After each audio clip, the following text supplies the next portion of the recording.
My name is Melissa. I'm 35 years old, and I live in Houston, Texas. Life has been a little busy lately. Work, bills, trying to keep up with everything.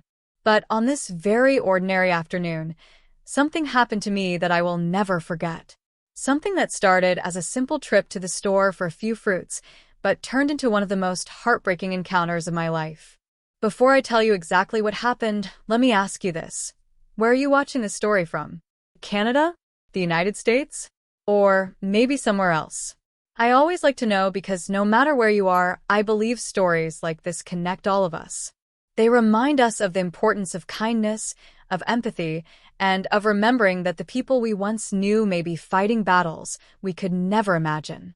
It all started one Saturday morning. I was at home folding laundry, and I realized I was craving something sweet. Not cake or candy, just fruit. Some fresh apples, maybe a bunch of grapes, and a couple of oranges. I told myself, Melissa, just step out quickly, get a few fruits from the shop, and come back. Nothing serious. No makeup, no fancy clothes. Just a simple errand. I grabbed my car keys, slipped into my sandals, and headed out. The weather was nice, sunny, but not too hot. Houston always has that mix, where you can feel summer even when it's not quite here yet. I drove down to a little neighborhood shop I often go to. It's one of those places where you know the faces, but no one really talks much beyond a polite hello. I walked inside, picked up a basket, and headed straight to the fruit section. The bright colors always make me smile. Green apples shining under the light, yellow bananas piled high, grapes in little bags. I was reaching for a bag of oranges when, out of the corner of my eye, I saw someone. At first, I thought my eyes were playing tricks on me. It was a woman sitting near the corner by the entrance. Her clothes looked old and worn. Her hair, once long and beautiful, now looked rough and unkempt. She sat quietly, almost as if she was trying not to be seen. But her face I could never mistake. It was Amanda. Amanda and I had been close friends in high school. We were the kind of friends who stayed up late on the phone talking about our dreams, boys, and how we wanted to conquer the world.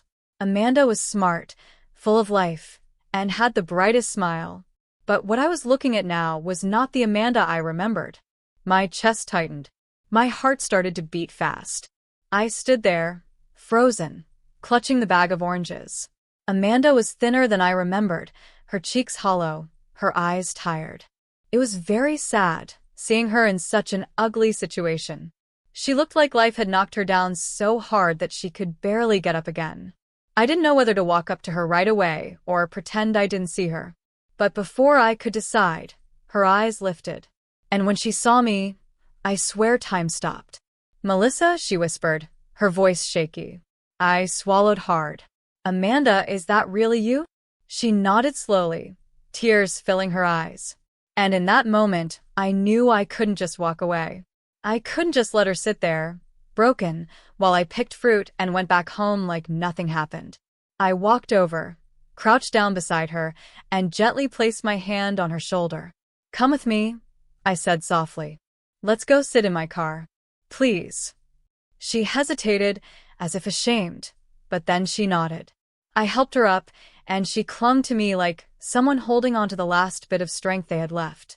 We walked out together, and I opened the passenger door of my car. She sat down slowly, her hands trembling, her eyes avoiding mine. I started the engine but didn't drive off right away. I just turned to her and said, "Amanda, what happened to you?" Her lips trembled before she finally spoke. "Life," she said, her voice breaking. "Life happened, Melissa. And it has been so difficult." I sat there, stunned. A flood of memories rushed back. How she used to be so full of dreams, so alive. And now, here she was sitting in my car, broken, hungry, and lost. But here's the question I kept asking myself as I watched her cry in the seat beside me. How do I help a friend like this? How do I help someone who has fallen so far, when I don't even know where to begin? And just as I thought about what to do, Amanda leaned closer, her voice barely a whisper, and said something that made my whole body go cold. Something I never imagined she would ever say to me. Amanda's lips trembled as she leaned closer. Her eyes were red from tears, but there was something else in them too, something deeper. Shame. Fear. And maybe even desperation. Her voice cracked when she whispered the words. Melissa, I don't even have a place to sleep tonight. For a moment, I couldn't breathe. My own chest felt heavy, like someone had dropped a stone inside it. Amanda, my high school friend, the same girl who used to wear designer sneakers and talk about going to college in New York, was now telling me she didn't even have a bed to lay on. I sat frozen, my hands gripping the steering wheel though we weren't moving. I wanted to say something, but what words could fix this? Amanda started crying harder. She covered her face with her hands, shaking, her shoulders rising and falling. And right there, in my car, I realized just how much life had broken her. I reached for her hand, pulling it gently away from her face. Hey, it's okay, I whispered. You're not alone right now. You're with me. But inside, my mind was racing. How could this happen to Amanda? How could a girl with so much potential end up in a place where she had no home, no hope? I thought of the last time I saw her years ago. She had been so full of life. She was supposed to make it. We both were. I wanted to ask her 100 questions all at once, but I didn't want to push too fast. So I just said softly, Amanda, tell me everything. How did this happen? She sniffled, wiping her face with the sleeve of her sweater, which looked like it hadn't been washed in weeks. Then she began to talk. It started small, she said, staring at her hands. I moved out after high school. I thought I had it all figured out. Got a job, got into a relationship, and then everything fell apart. I lost the job. He left. And then it was just one thing after another. Every time I thought I was climbing back up, something pushed me down again. Rent. Bills. No one to call for help. Eventually, I lost everything. Her voice cracked on that last word. Everything. I could feel my throat tighten. I didn't know whether to cry or to hold her and promise everything would be okay. But deep down, I wasn't sure it would be. Do you have family here? I asked carefully. She shook her head. No. My mom moved years ago, and she doesn't talk to me anymore. My dad, well, you know how that story ends. I've been on my own for a long time. Silence filled the car for a moment. The kind of silence that weighs heavy. I turned to look at her, at the broken pieces of the girl I once knew. Amanda, I said finally, why didn't you call me? Why didn't you reach out sooner? Her eyes filled with tears again. Because I was ashamed. I didn't want you to see me like this. I didn't want anyone to see me like this. I nodded slowly, my heart aching. And then I made a decision. A quick, instinctive decision that I wasn't even sure I could handle, but I knew I had to. You're not sleeping outside tonight, I told her firmly.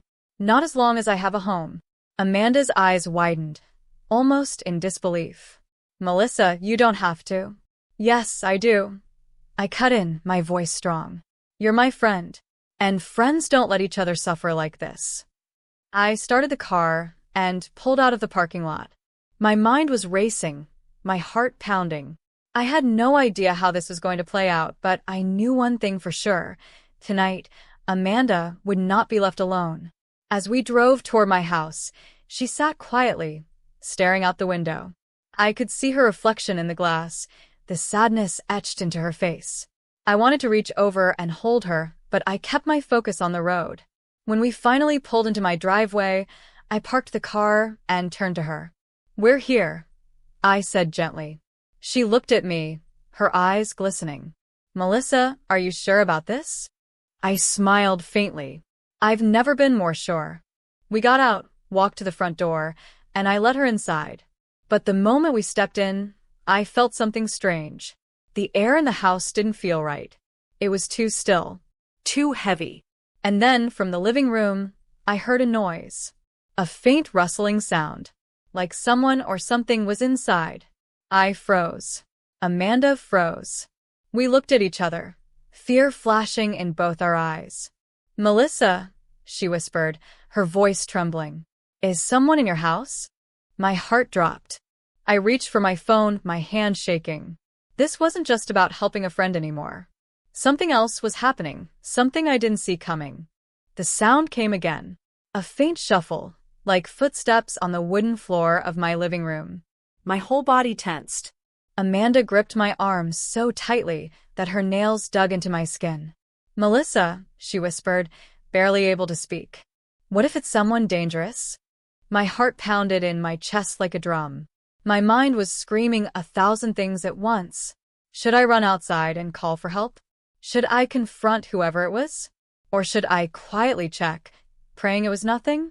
I placed a finger to my lips, signaling Amanda to stay quiet. Slowly, carefully, I stepped further into the house.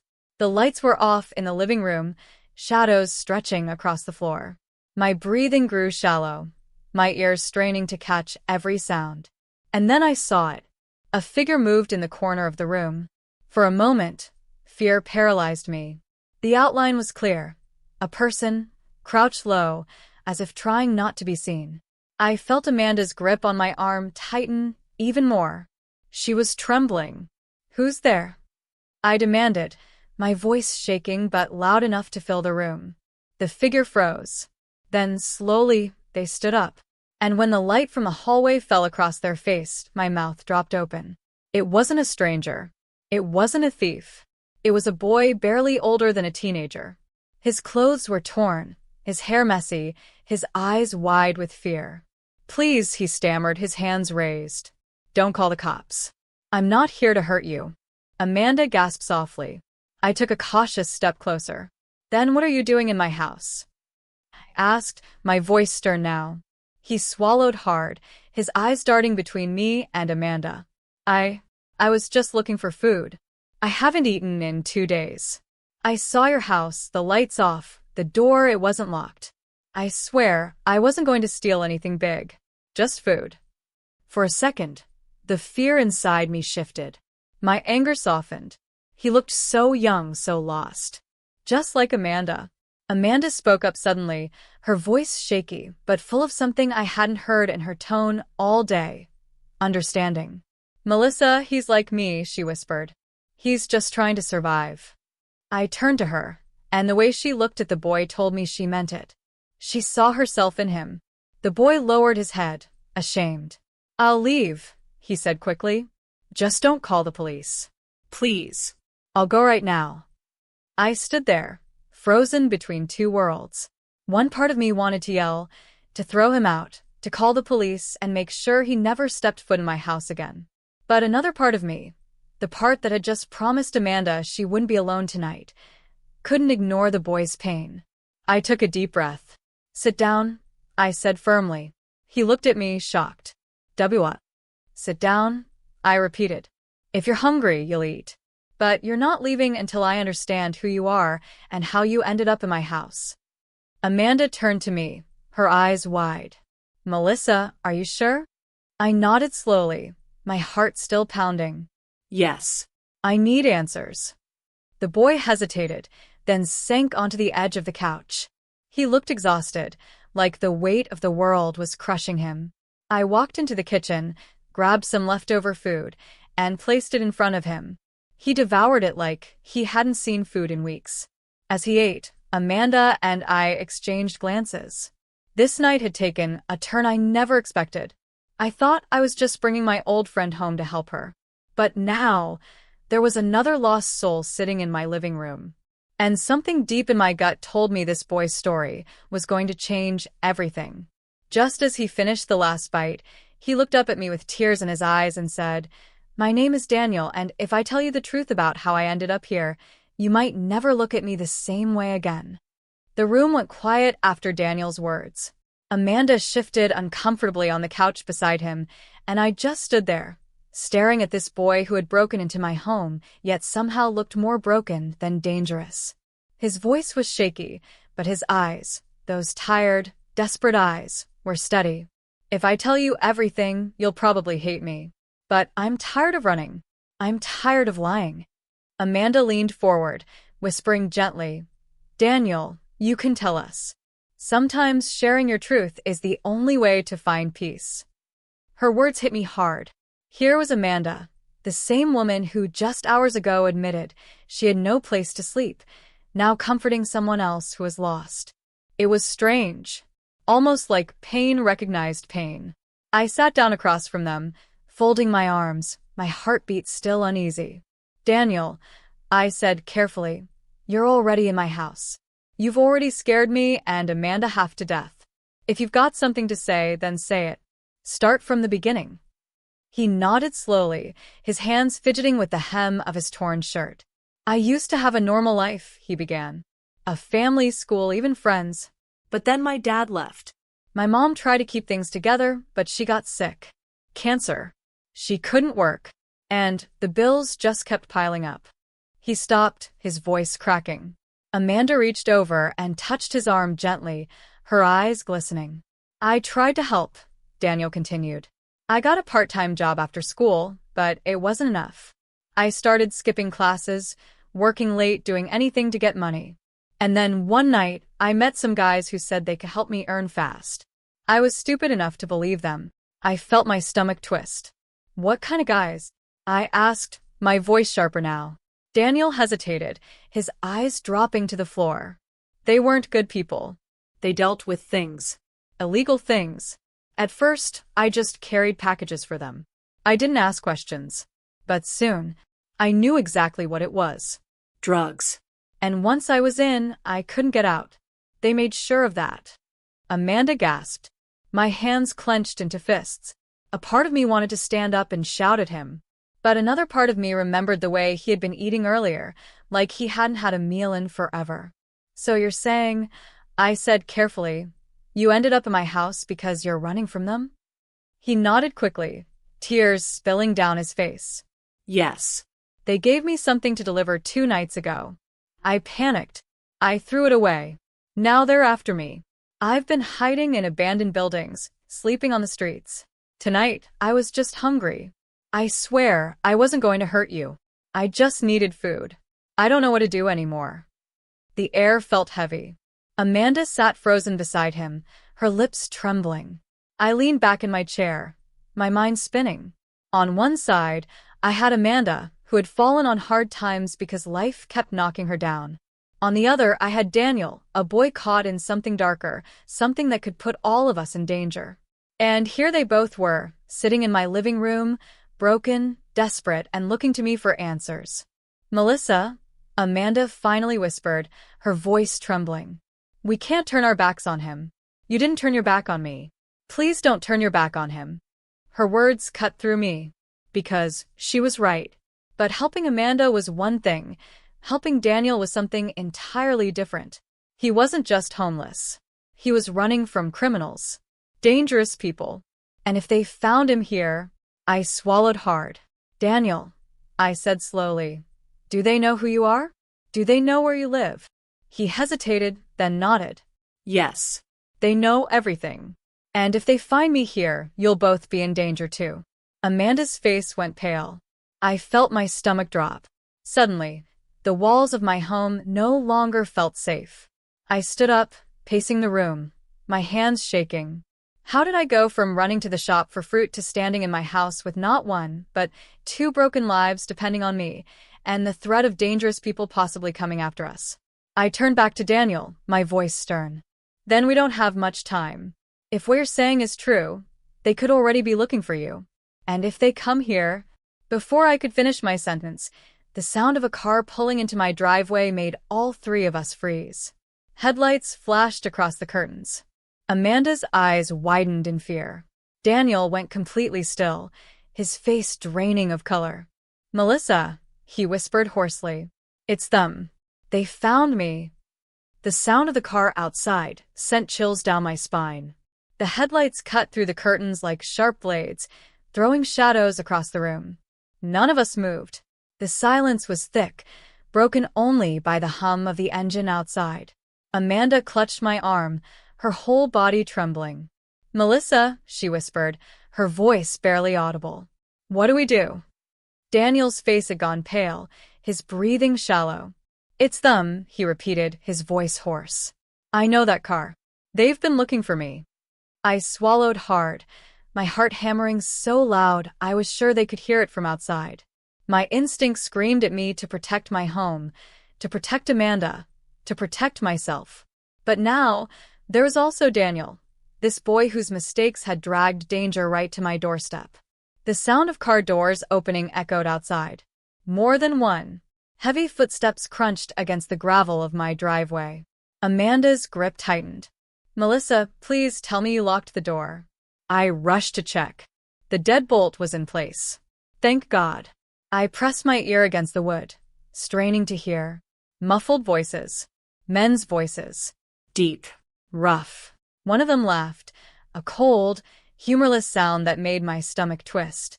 "They're here for me," Daniel whispered, his eyes darting around like a trapped animal. "If they find me, they'll kill me.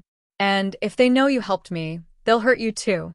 Amanda let out a soft sob, covering her mouth with both hands.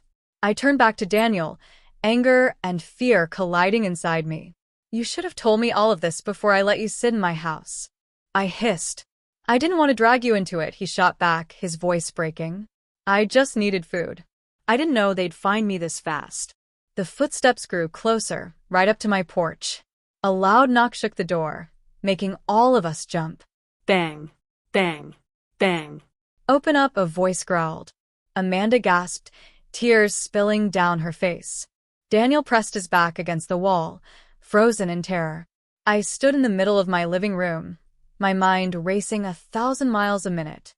If I opened that door, we were done. If I stayed quiet, maybe they'd leave. But what if they didn't?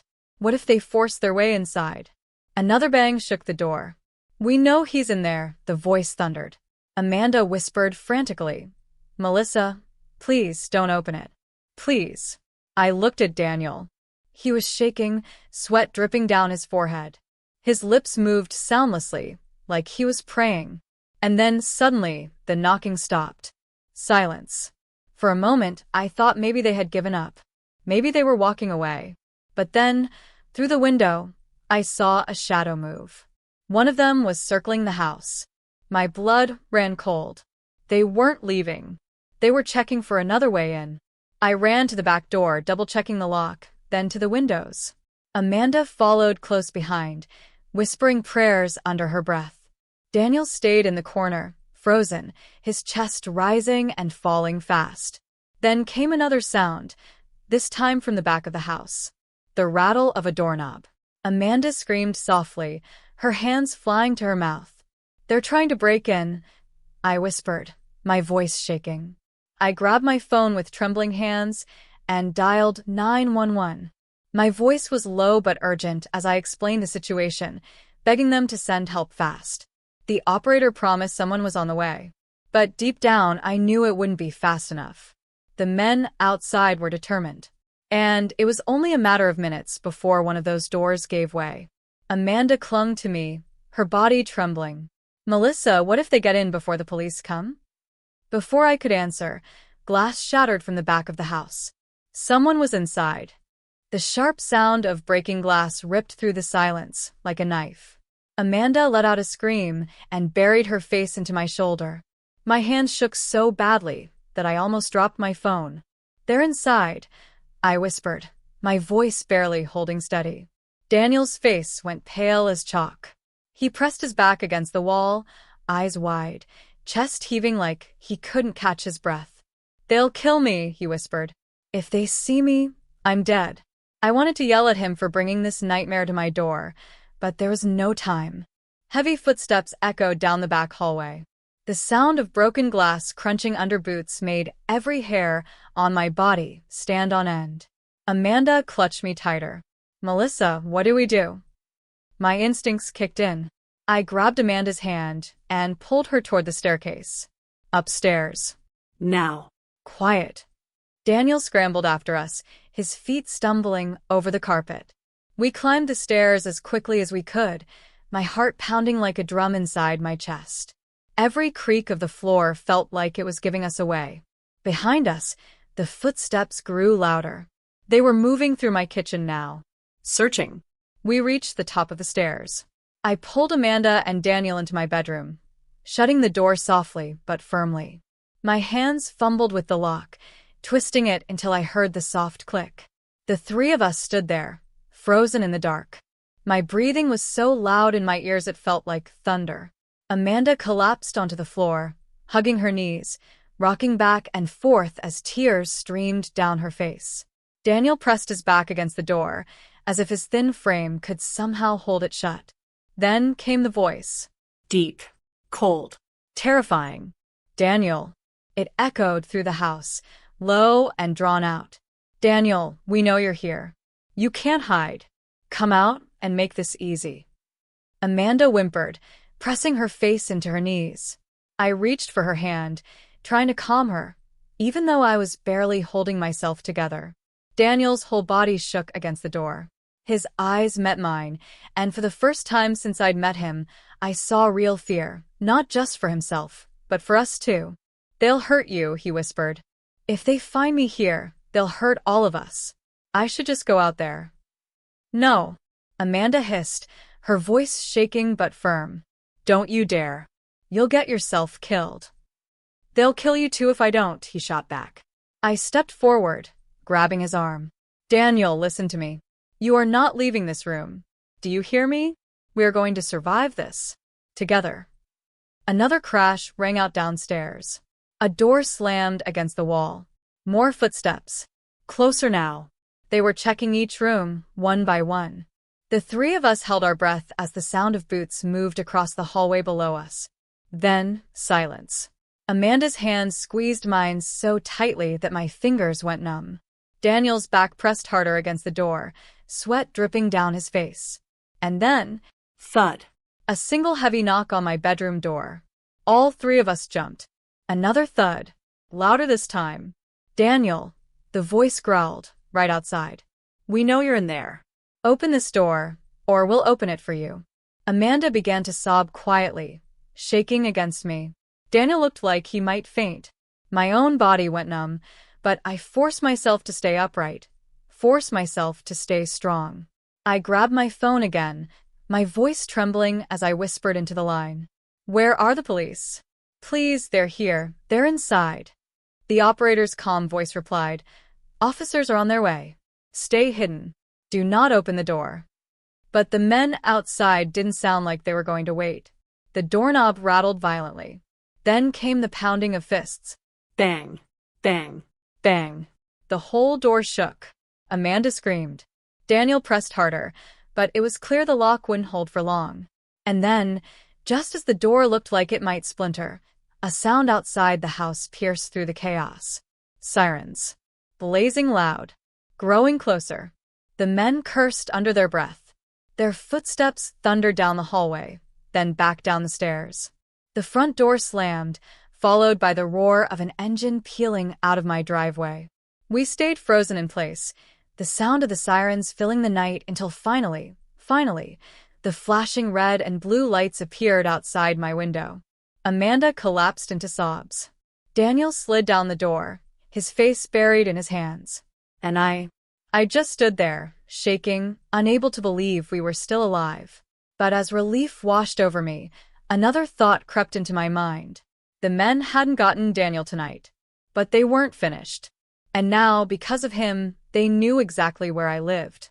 Red and blue lights flashed across my walls, washing the room in color. The sound of radios crackled outside.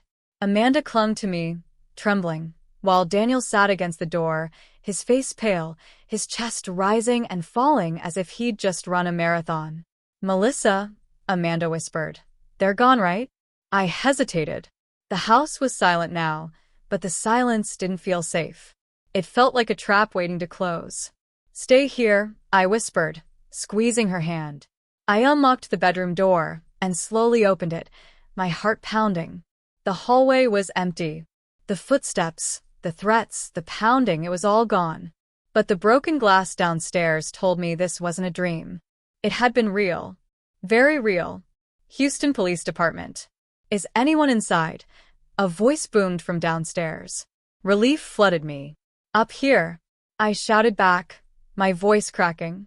Within seconds, 2 officers in uniform climbed the stairs, guns drawn. Their eyes swept the hallway until they spotted me standing by the bedroom. Ma'am, are you all right? One of them asked, his voice firm but calm. Yes, I breathed, my knees weak. They broke in, they tried to get into my room. But you scared them off. The officer nodded. We saw a black car speed away as we arrived. Likely them. Do you know who they were? That question hit me like a punch. My eyes darted toward Daniel, who was still sitting on the floor, his head bowed low. Amanda looked at me, silently pleading. She didn't want me to tell. But how could I lie to the police when my house had just been broken into and we were all lucky to be alive? The officer frowned, sensing my hesitation. Ma'am, I opened my mouth, but no words came out. Instead, I looked back at Daniel. His eyes lifted to mine, and what I saw in them nearly broke me. Fear. Shame. And something else too, hope. Hope that I wouldn't betray him. But wasn't keeping his secret already too dangerous? If those men came back, and I knew they would, I'd be putting myself and Amanda in even more danger. I stammered, my throat dry. I don't know who they were. Just men. They were after something, but I don't know what. The lie slipped out before I could stop it. Amanda let out a shaky breath, her eyes glistening. Daniel dropped his head again, relief flooding his face.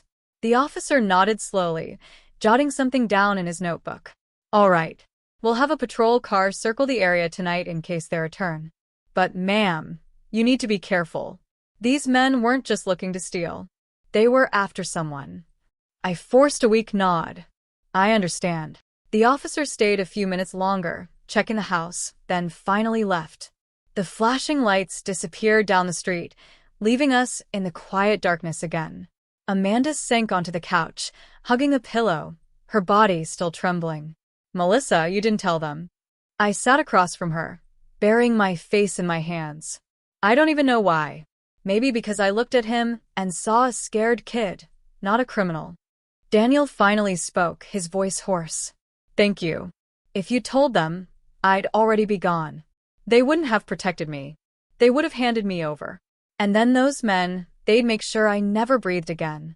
I stared at him, anger and compassion battling inside me. Daniel, you've dragged me and Amanda into something bigger than we can handle. Those men aren't going to stop. They know where I live now. What happens next time? What if the police aren't fast enough? He looked at me with hollow eyes. I don't know. But I do know one thing. They won't quit until they have me. And that means I can't stay here. Amanda gasped, shaking her head. No, Daniel. You can't go back on the streets. They'll find you in an hour. Then what do you suggest? He shot back, his voice cracking. I can't stay. I can't leave. Either way, I'm dead. The weight of his words settled over the room. Amanda wiped her tears, her voice trembling but steady. Melissa, you said it yourself, friends don't turn their backs on each other. And right now, whether you want it or not, Daniel is part of this. We can't just let him go. I looked at her, then at him. My mind was torn apart. Keeping him here was a risk. Sending him away was a death sentence. Either way, I was trapped in a storm I never asked for. I opened my mouth to speak, but then, out of nowhere, there was a loud crash against the front porch. All three of us jumped to our feet. My heart stopped. Amanda screamed. Daniel's eyes went wide with terror. We weren't safe. Not yet. And maybe not at all. The sound shook the house. Wood splintered. Something heavy hit the porch, and for a moment, none of us breathed. Amanda clung to me, her nails digging into my arm. Daniel froze like a statue, his eyes darting to the front door. Another crash followed, louder this time. They're back, Amanda whispered, her voice trembling. Daniel's face went pale. No, they wouldn't come this soon. Not with the cops just leaving. But the fear in his voice told me even he didn't believe that. I motioned for them to stay quiet and crept toward the living room. Every step felt like it echoed through the silence. My heart pounded so loudly, I was sure whoever was outside could hear it. When I finally reached the front window, I peeked through the blinds, and what I saw nearly made my knees give out. It wasn't men in black cars. It wasn't masked intruders. It was a brick. A brick thrown straight through my porch window, lying shattered across the wooden floor. Amanda screamed behind me. Daniel rushed forward, staring down at the brick like it was a death sentence. On it was a piece of paper, tied with dirty string. My fingers shook as I bent down and untied it. The handwriting was messy, rushed, but the words were clear. This is your last warning. Hand him over or next time, it won't be a brick. It will be fire. Amanda's hand flew to her mouth. Oh my God. Daniel backed away, his chest heaving. They're not playing anymore. They mean it. I clenched the paper so tightly it crumpled in my fist. Anger mixed with fear, boiling in my veins. This is my home. They don't get to threaten me in my own house. Not like this. But deep down, I knew the truth. I couldn't protect Amanda. I couldn't protect Daniel. Not from men like this. Not when they were willing to burn down everything I had just to get what they wanted. Daniel sank into a chair, burying his face in his hands. I should leave. Tonight. Before they come back. Amanda shook her head violently, tears streaming down her cheeks. No. If you walk out that door, you won't survive. They're waiting for you. Don't you get it?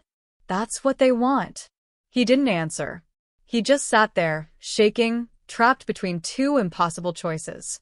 I stood there in the middle of the living room, holding that thread in my hand, staring at Daniel, at Amanda, at the broken glass glittering on the floor. The police had been useless. These men weren't afraid of them. They were sending a message, and I had no doubt the next one would be worse. Melissa, Amanda whispered, her eyes locking onto mine. What do we do? I didn't have an answer. For the first time in my life, I was completely lost. But then, headlights swept across my living room window.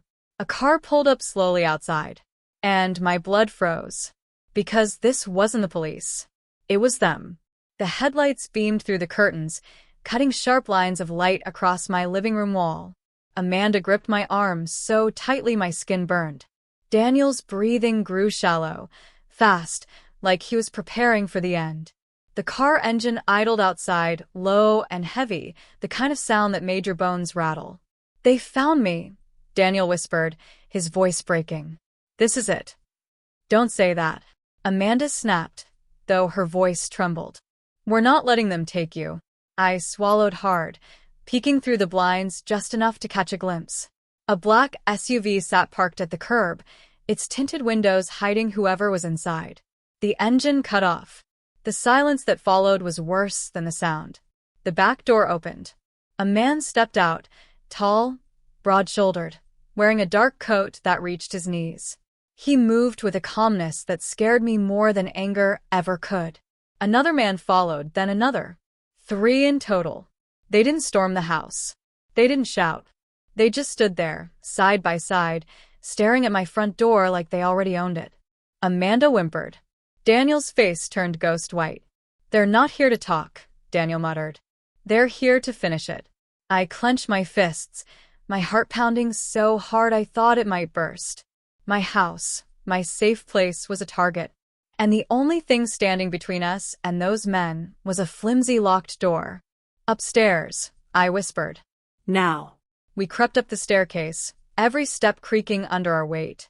The men outside hadn't moved yet, but I knew they wouldn't wait forever. Amanda and Daniel huddled in my bedroom while I grabbed the phone. My hands shook as I dialed 911. But before the operator could answer, there was a loud knock on the door. Not a pounding, not a crash. A single, deliberate knock. Melissa Johnson. A deep voice called out, calm and chilling. We know you're inside. We don't want your house. We don't want you. We only want him. Amanda's breath caught in her throat. Daniel pressed his back against the wall, his eyes wide with terror. Send him out, the voice continued. Do that and you'll never hear from us again. Keep hiding him, and this house will burn tonight, with all of you in it. Amanda shook her head violently. Don't listen to them. They're lying. Daniel gripped his hair, rocking back and forth. I can't let you die because of me. I can't. I should go. No, I hissed, grabbing his arm. You walk out that door, you're gone. Forever. That's what they want. The knock came again, louder this time. Amanda sobbed, whispering, Melissa, what do we do? They're serious. They'll kill us all. I stared at Daniel, then at the door, then back at Amanda. My chest tightened. I didn't know what was worse, losing him to them, or losing all of us together. Before I could answer, the sound of glass shattering rang out from downstairs. They weren't waiting anymore. They were coming in. The shattering sound ripped through the house, sharp and violent. Amanda screamed. Daniel stumbled back against the wall, his face pale as snow. I grabbed the nearest thing I could find, an old baseball bat leaning against my dresser. My hand shook so badly, it almost slipped. Boots crunched against broken glass downstairs. Low voices echoed through the house, calm but cruel, like they already knew the ending. Amanda clutched my arm. Melissa, they're inside. I know, I whispered, my throat tight. Stay behind me. We crept toward the top of the stairs. My heart hammered so loudly, I thought it would give us away. 3 shadows moved across my living room, their flashlights cutting through the dark. Daniel, one of them called out, his voice smooth and mocking. You've made this very hard for us. But tonight it ends. Daniel's breathing turned ragged. He looked at me, his eyes wide and wet. I can't let them hurt you. I have to go down there. No. Amanda grabbed him, shaking her head furiously. If you go, they'll kill you. Don't you get it? I'd rather die than see you both die because of me, he snapped, tears spilling down his face. I grabbed his arm, holding him tight. We've come too far for you to give up now. You're not walking into their hands. The men started up the stairs. Slow, steady footsteps. Each one heavier than the last. I raised the bat, my knuckles white, but before they reached the top, red and blue lights flashed through the windows again. The men froze. Outside, sirens wailed, tires screeched, and within seconds, the house was flooded with shouting voices. Police! Put your hands where we can see them. Amanda gasped, clutching me tighter. Daniel dropped to his knees, his body shaking in disbelief. The men bolted toward the back door, but they didn't make it far. More shouts erupted outside, followed by the thud of bodies hitting the ground. Minutes later, the house was swarming with officers. The men were dragged out in handcuffs, their faces twisted with rage. One of them locked eyes with Daniel as they shoved him into a patrol car. This isn't over, he hissed. You'll never be safe. Daniel flinched. The words carved into the air like a blade. The officers assured us the men would be taken in, that we were safe now. But the way Daniel's shoulders slumped told me he didn't believe it. Neither did I. When the chaos finally cleared and the flashing lights faded into the distance, silence fell again. Amanda sat on the couch, her face streaked with tears. Daniel leaned against the wall, broken but alive. I sat between them, the weight of everything crashing down. My house was damaged. My peace was gone.